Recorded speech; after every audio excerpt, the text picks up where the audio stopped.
Isaías capítulo 51, versículos 1 y 2. Isaías capítulo 51, versículos 1 y 2. Dice así la palabra del Señor. El tema es cómo vencer la esterilidad. ¿Cómo es el tema? ¿Cómo vencer la esterilidad? Isaías 51, 1 y 2 dice así la Biblia: oídme, los que seguís la justicia, los que buscáis a Jehová. Mirad a la piedra de donde fuisteis cortados, y al hueco de la cantera de donde fuisteis arrancados. Mirad a Abraham vuestro padre y a Sara que os dio a luz, porque cuando no era más que uno solo, lo llamé y lo bendije y lo multipliqué. Fíjense en el versículo 2 cómo habla. Lo llamé y lo bendije y lo multipliqué, ¿verdad? Porque está todo bien enlazado. Padre, gracias por tu palabra, Señor. Gracias, Señor, porque es viva, eficaz, poderosa. Una palabra ungida, Señor, la que tenemos en nuestras manos. Gracias porque tú inspiraste, Señor, las Sagradas Escrituras para bendición nuestra. Y gracias porque tenemos este legado tan precioso, el Antiguo y el Nuevo Testamento, para nuestra bendición. Háblanos, te imploramos en este momento, en el nombre de Cristo Jesús. Amén y amén. En la mente de Dios, hermanos, nunca estuvo ni es el anhelo del Señor de que vivamos en una esterilidad, ni que vivamos en una escasez. En la mente del Señor, cuando nosotros miramos, hermanos, no vamos a encontrar que el sol ahí emite unos rayos escasos, que la luna refleja una luz escasa. No vamos a encontrar que hay gotas escasas en el planeta Tierra. No vamos a encontrar rosas escasas, animales escasos. Todo lo que Dios hizo, lo hizo en abundancia, lo hizo para nuestra bendición. El hombre es el que lo destruye, pero no es Dios. Dios colocó todo y lo hizo en abundancia, lo hizo en esa bendición. Y dice la Biblia en Génesis 1, dice la Biblia que vio Dios que todo lo que él había hecho, ¿qué cosa? Era bueno. Y era bueno, aclara después, en gran manera. Ahora bien, si nosotros tenemos ese ADN de Dios, tenemos que vivir en esa fructificación y no vivir en la esterilidad. ¿Qué quiere decir ser estéril? ¿Qué dice? Tenemos ahí, vuelvan hacia atrás por favor. ¿Qué es estéril? El que no da fruto, el que no produce nada.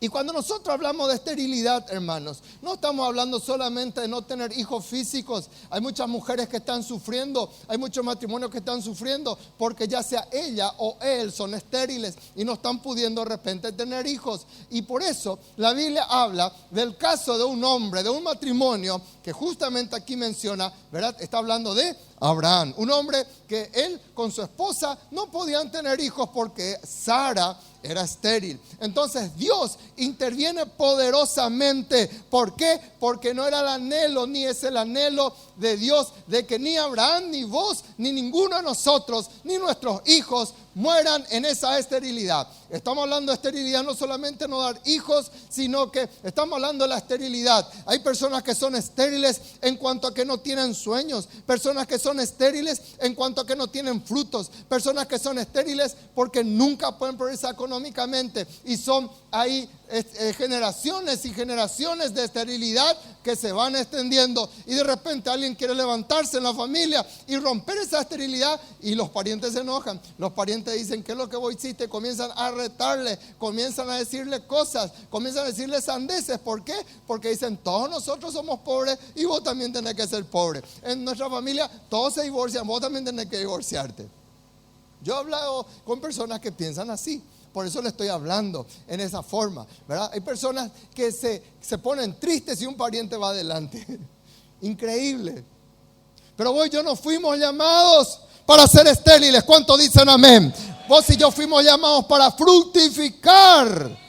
Y estoy hablando de que vos también tenés que fructificar en lo espiritual. Vos no fuiste llamado para convertirte y quedarte solamente vos. Vos fuiste llamado para dar una gran descendencia espiritual. Esa es la gran comisión. La gran comisión es de ir y hacer discípulos a todas las naciones, bautizándolos en el nombre del Padre y del Hijo y del Espíritu Santo. Bueno, ¿qué hizo el Señor para tomar un matrimonio estéril y convertirlo en padres de multitudes? ¿Será que eso me afecta a mí? ¿Será que eso tiene algo que ver conmigo? Sí, seguimos por favor. En Gálatas capítulo 3, versículo 14, dice la Biblia: para que en Cristo Jesús la bendición de Abraham alcanzara a los gentiles. ¿Quiénes son los gentiles?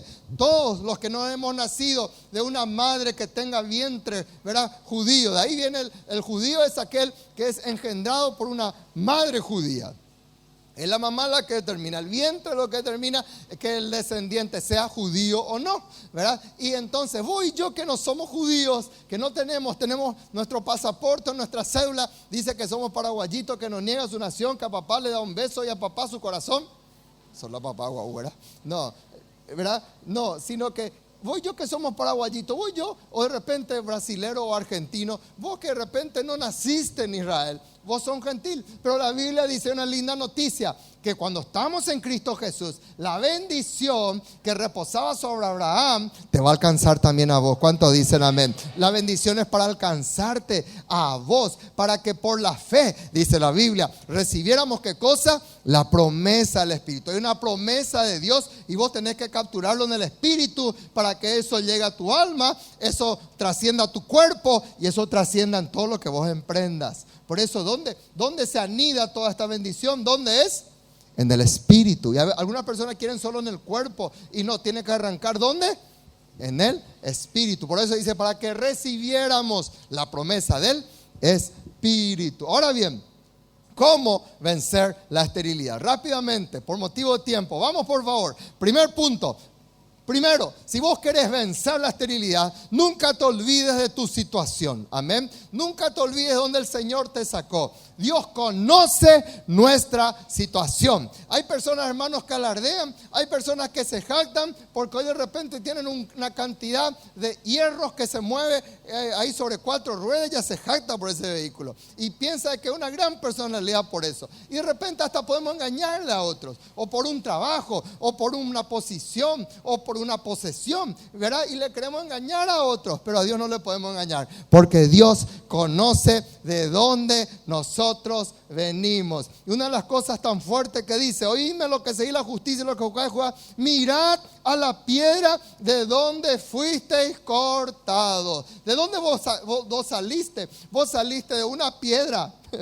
¿De dónde saliste? De una piedra. Vos y yo no venimos en los ojos de Dios de una cuna de oro y de ceras y tulipanes. Vos y yo venimos de una fuente dura. Vos y yo venimos de un corazón endurecido. Vos y yo venimos de una piedra. Y de ese lugar el Señor nos cortó. De ese lugar el Señor nos sacó. ¿Para qué? Para hacer de nosotros nuevas criaturas. Amén. Antes éramos piedra, éramos más duros que una roca, pero el Señor, así como dice en Ezequiel 36:26, Dios, ¿qué es lo que hizo? Dios tocó nuestro corazón, y eso que era un corazón de piedra se convirtió en ¿qué cosa? En un corazón de carne. Y eso que era un espíritu viejo se convirtió en ¿qué cosa? En un espíritu nuevo.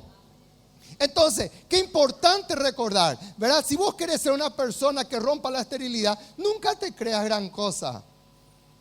Porque Dios, ¿saben qué Dios rechaza? ¿Qué es lo que Dios aborrece? ¿Qué Dios ahí le repele a Dios? ¿Qué es lo que a Dios le repele, hermanos? La Biblia dice que Dios rechaza al soberbio y Dios exalta al humilde.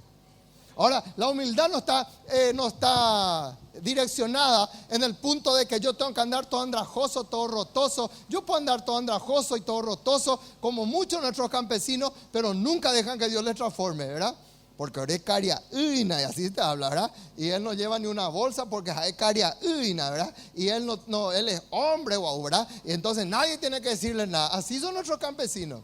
¿verdad? Muchos son así, por más que de repente tengan ropa sencilla, por más que vivan entre chozas, nosotros decimos qué humilde que es. La humildad no tiene que ver con la posesión, la humildad tiene que ver con la actitud de corazón. Y hay personas que de repente tienen muchos bienes materiales, pero tienen un corazón humilde, un corazón dadivoso. Por eso, qué importante reconocer y acordarnos que Dios conoce nuestra situación. Y ahí dice, fíjense, versículo 2, mirad a Abraham, que cuando no era más que uno, ¿verdad? Dios le llamó y Dios le hizo, ¿verdad? Esa era la situación de Abraham. Y Abraham nunca se podía olvidar de la situación. La situación de Abraham y de Sara era, nosotros humanamente no podemos tener hijos. Pero Dios se acuerda, y aunque ellos eran uno solo, Dios le lleva a un nuevo nivel para que él no muera solo, para que ella no muriera sola. Y él pensaba quizás 75 años, estoy en Ur de los Caldeos, tengo ya 75 años, por lo visto ya no voy a tener problemas, porque en aquel entonces, como hoy también, 75 años, ya era mucho tiempo para tener hijos, ya era una edad bastante avanzada para tener hijos. Y Dios le llama, y Dios le dice, mira Abraham, yo te saco de esa roca, yo te saco de esa cantera, yo te saco de esa situación y yo te levanto para que vos seas padre de multitudes. Amén. De repente yo vengo para decirte de parte de Dios, hay estructuras, hay situaciones, hay mensajes diabólicos que vienen a tu vida y que te están diciendo, ya no va a pasar nada, ya no va a ocurrir nada contigo. Pero yo vengo en el nombre de Jesús para cancelar esa situación. Aunque tengas 80, 90, 100 años, aunque tengas 15 años, Dios es poderoso para intervenir en cualquier momento de nuestra historia. Amén o no amén. Y no creas que vas a morir, a no ser que vos quieras morir así, a no ser que vos abraces la esterilidad. Pero la esterilidad no es algo que está ahí colocado para vos. El que quiere seguir estéril es porque tomó esa decisión, no es porque Dios quiere eso para tu vida. Entonces Abraham dijo, bueno, yo voy a escuchar. Y Dios, él le creyó a Abraham, dice la Biblia, y le fue contado por justicia. Levante su mano en este momento y proclame bien fuerte, yo no nací, bien fuerte, yo no nací para ser un estéril. Yo nací para ser una rama fructífera para el Señor. Dele un aplauso fuerte, que así sea, créalo, transiten esa victoria. En el nombre de Jesús. Amén. Muchos lastimosamente acá ya se entregan y dicen, ya tengo 75 años, ya probé, cambié de trabajo, cambié de todo, hice lo posible, y muchos ya se entregan, hermanos. Pero Abraham no se entregó. Y Abraham es nuestra referencia. Amén. Algunos de repente mueren aquí. Algunos tratan de buscar favores de hombre en esa situación y dicen, ayúdame para tener hijos, ayúdame, y buscan ayuda humana. Pero es el momento de recurrir al Dios de los señores. Es lo mismo que hizo David. Por eso estamos colocando el ejemplo de David. Salmo 121. David estaba triste, hermano. Pasó un año, pasó 2 años, pasó 15 años. 15 años que él, después de haber recibido la unción de Samuel, la unción que le iba a levantar para él ser el futuro sucesor, el futuro rey de Israel. Sin embargo, sobre quien reposaba la unción, sobre quien se vertió el aceite de la unción de Dios, sin embargo, él estaba siendo perseguido por su propio suegro, que era Saúl, y por 15 años él no durmió en su cama, él no durmió en su dormitorio, él dormía en los desiertos, él dormía en cuevas, y 15 años, hermanos, estuvo en engadillo, estuvo en ese desierto. Ese desierto es tremendo, ese desierto te pica el sol de tanto calor que hace. Tiene una temperatura que va de 45 a 50 grados fácilmente a las 13 horas, ¿verdad? Cuando es a las 13 horas más o menos nuestra hora, ¿verdad? Y a la noche cae tremendamente la temperatura y puede llegar a 0 grados, así de golpe y porrazo, ¿verdad? Y ahí estaba David. Y David, hermanos, no dejó de que la depresión, no dijo, bueno, voy a hacer un yajapá, voy a dejarme ya todo eso. No, Salmo 121, él dijo, alzaré mis ojos a los montes. ¿De dónde vendrá qué cosa? Mi socorro. Amén. ¿Y el Señor se olvidó de él? No se olvidó de él. En su tiempo, en su momento, en el tiempo de Dios. Digan conmigo, en el tiempo de Dios. Dios va a cumplir su promesa. Amén. Dios está trabajando contigo. ¿Saben por qué hay muchas promesas que no se cumplen? Porque de repente nuestro carácter tiene que ser cambiado. Porque imagínate que vos estés clamando por una prosperidad económica y vos no tenés carácter y a vos te tambalea el dinero. Dios dice, no, el cabezón no está todavía con estructura para recibir una bendición económica. Apenas va a recibir una bendición económica, este ya no va ni a la iglesia, este ya no se va a congregar, este ya no le va a obedecer a nadie, este ya le va a desertar las cosas de Dios, ya va a cambiar de esposa, ya va a cambiar de esposo. Le va a tener nomás así, hasta que Dios se da cuenta. Y cuando vos seas confiable, Dios te va a bendecir. ¿De qué depende entonces? De que rápidamente deje de ser piedra, amén, y deje que Dios te transforme. Cuando vos sos confiable, ¿verdad? Como yo puse una vez como un ejemplo, es como que nosotros le amemos mucho a nuestro hijo, nuestro único varón. Por más que tenga 5 años, vos no le vas a dar la llave, Tomás, andá, así que ya tenés 5 años, manejá nomás. Vos no le vas a decir eso. Vas a ser muy inconsciente si haces eso. ¿Por qué? Porque no tiene estructura para manejar una bendición llamado vehículo. Y eso es lo mismo que pasa con Dios. Cuando vos y yo demostramos que tenemos estructura, cuando David demostró eso, cuando José entendió que él no era el super capo y que él dependía de Dios, entonces Dios le transformó. Tenemos el ejemplo entonces de David, tenemos el ejemplo de José. Dios no se olvidó de José. Ahí se olvidaron de José muchas personas. Quizás se olvidó de su propio papá de José, se olvidaron sus hermanos de José, se olvidó el propio copero que fue restituido después por el faraón, a quien José le dio el sueño. Pero la linda noticia, levante su mano, así como Dios no se olvidó de José, Dios tampoco se va a olvidar de vos. Digan bien fuerte conmigo, Dios no se olvida de mí. Otra vez bien fuerte, Dios no se olvida de mí, hermano. Aunque estemos en la cárcel, aunque estemos en donde estemos, Dios no se va a olvidar de mí. Decirle al que está a tu lado, hey, mi hermano, Dios no se olvida de mí. Decirle al que está a tu lado, Dios no se olvida de vos. Decirle a 2, 3 por ahí, amén. Dale esa palabra, porque a veces, hermanos, somos tan fáciles. Lo primero que el diablo hace es venir, ¿dónde está tu Dios? ¿Dónde está tu Dios?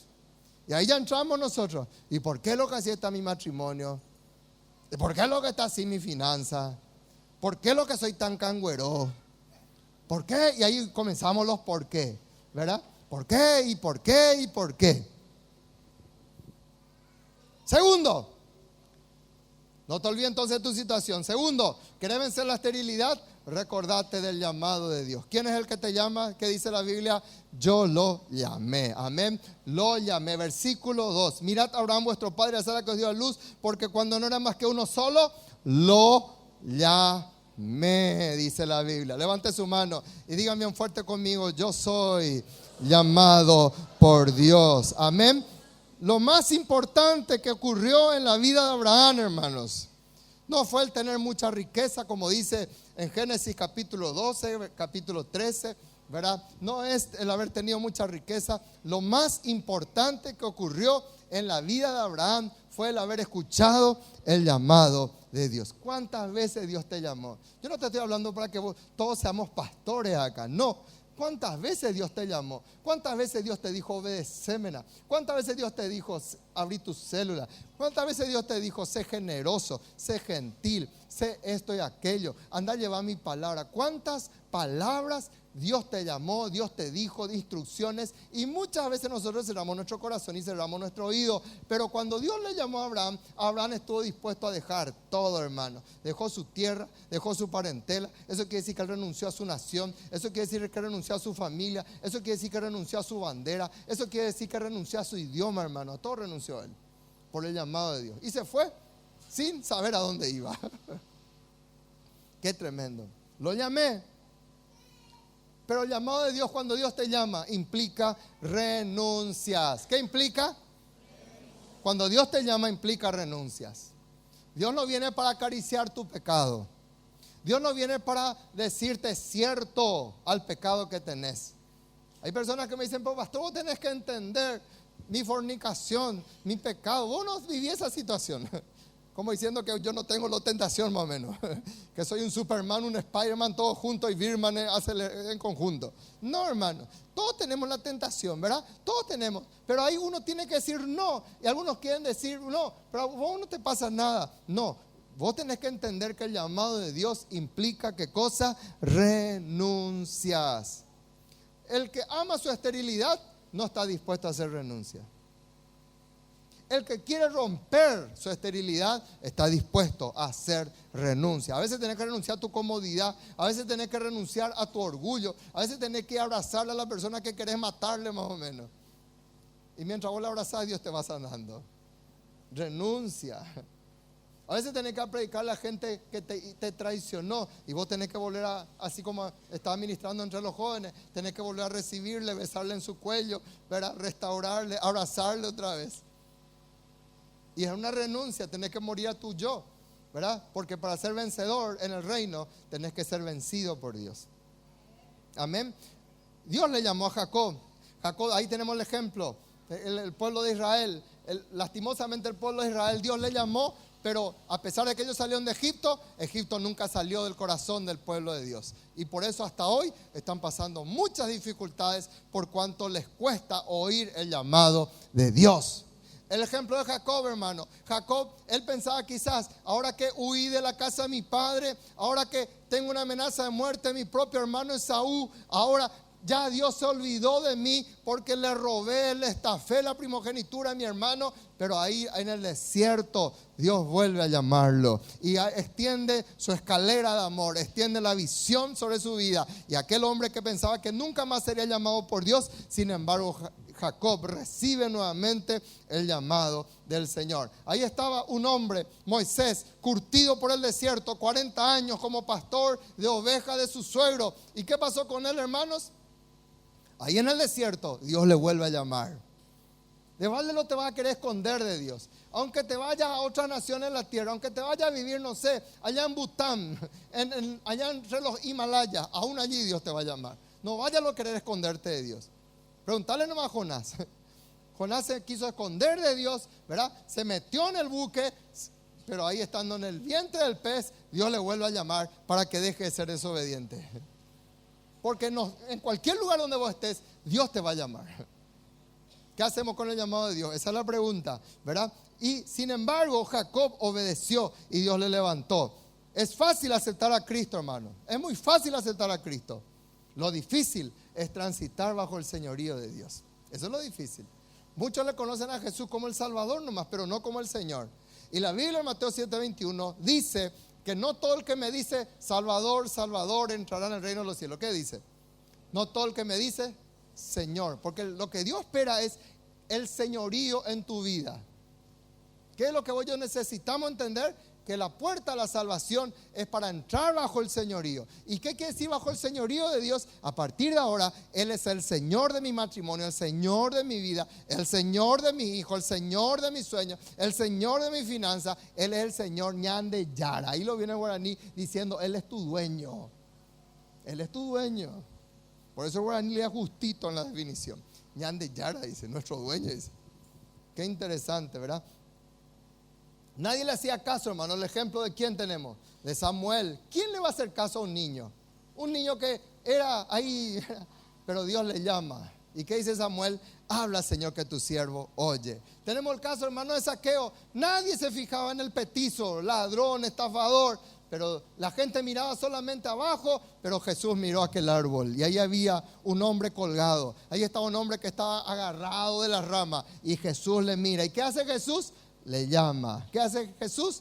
Le llama. ¿Qué hace Jesús contigo? Te llama. El llamado no es solamente para mí, hermano. El llamado es para vos también. Para hacer algo por Dios. Por eso estamos en una macrocélula. Porque en la macrocélula tenemos que renovar nuestro compromiso. El llamado de Dios en nuestras vidas. Ahí estaba en la barca. Pensaban que ya no iba a pasar nada. Y Dios entra en la barca al Señor Jesús y le llama a Simón y a Andrés, hermanos. Tercero, para romper nuestra esterilidad, ¿qué tenemos que hacer? Digan conmigo, disfrutar de la bendición de Dios. Cuando vos y yo pasamos el nivel de recordar de donde el Señor me sacó, Cuando vos y yo pasamos el nivel de recordar que el Señor me llamó, entramos en el tercer nivel, que es el nivel de la bendición. A veces nosotros queremos meter el punto 3 como el punto 1. No, el punto 3 viene después del llamado. Así dice la Biblia, y lo llamé y lo bendije. Levante su mano y diga, no se puede salir de la esterilidad sin la bendición de Dios. Otra vez, no se puede salir de la esterilidad sin la bendición de Dios. El mundo, ¿qué es lo que te dice? El mundo te dice hoy, hay alternativas para romper la esterilidad. No hay problema, vamos a hacer clonaciones, vamos a hacer bebé probetas, vamos a hacer esto y aquello, vamos a utilizar métodos artificiales, tratando de hacer imitaciones y jugando a ser Dios que crean vida. Y eso hace el mundo. Pero hasta ahora, hermanos, ninguna de esas cosas funcionó adecuadamente. Ya eso no cuentan los periódicos. Las clonaciones de todo lo que se hizo, hasta de los animales, de la oveja. Hermanos, la primera oveja que hizo la oveja Dolly, que se clonó, rápidamente murió esa oveja. ¿Y cuántos millones invirtieron para hacer esa clonación? Porque todo lo que el diablo hace es una luz artificial, es un fuego artificial. Brilla un ratito, pero rápidamente se disipa. Por eso es tan importante la bendición del Señor. No vas a poder salir de tu bendición, de tu esterilidad, sin la bendición de Dios. Y a veces nosotros queremos apresurar la bendición. Y ahí está la bendición de Dios. Y queremos salir de la esterilidad económica. Nos metemos con usureros, nos metemos con más deuda, hermano. A mí me pasó en un momento eso. Yo corté eso, año 92, y nunca más dije. Nunca más. Una vez nomás en guaraní, dice, una vez entra en Maracayó, pon a tatape, dice. Una vez nomás el gato salta sobre el fuego. Y yo en el año 92 dije, nunca más. Y corté eso. ¿Por qué, hermanos? Porque tenemos que movernos bajo la bendición de Dios. ¿Qué dice Proverbios 10:22? Que es la bendición de Dios la que enriquece. ¿Qué es lo que te bendice? ¿Qué es lo que enriquece? La bendición de Dios. Por eso, qué lindo. Y lo bendije, dice la Biblia. Y lo bendije. Entonces vos lo único que tenés que anhelar, más que la bendición del presidente, más que la bendición de quien sea importante o influyente, es la bendición de Dios sobre tu vida. Porque eso es lo que te va a enriquecer.